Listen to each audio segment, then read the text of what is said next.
এদেশে 18 বছরের আগে ছেলেমেয়েরা যখন হারাম রিলেশন করে অনৈতিক কাজে লিপ্ত হয়ে যায়, হারাম কাজে লিপ্ত হয়ে যায়, তখন সেটা দোষের হয় না। ধর্ষক যখন প্রেমের ফাঁদে ফেলে একজন নারীকে ধর্ষণ করে, তখন সেটাও দোষের হয় না। দোষের হয় তখন যখন 18 বছরের আগে ছেলে মেয়ে হালাল সম্পর্ক বিবাহ করে, তখন সেটা দোষের হয়ে যায়।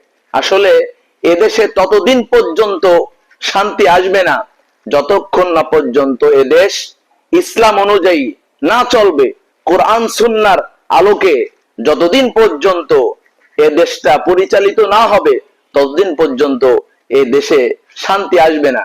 এ সমস্ত ফালতু নিয়ম দিয়ে এ দেশে শান্তির আশা করা যায় না।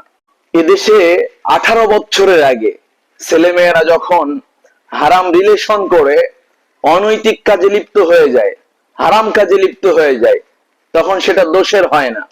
ধর্ষক যখন প্রেমের ফাঁদে ফেলে একজন নারীকে ধর্ষণ করে, তখন সেটাও দোষের হয় না। দোষের হয় তখন যখন 18 বছরের আগে ছেলে মেয়ে হালাল সম্পর্ক বিবাহ করে, তখন সেটা দোষের হয়ে যায়।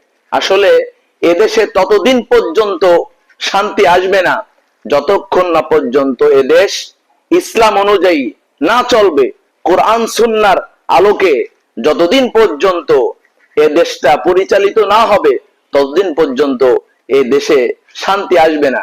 এ সমস্ত ফালতু নিয়ম দিয়ে এ দেশে শান্তির আশা করা যায় না।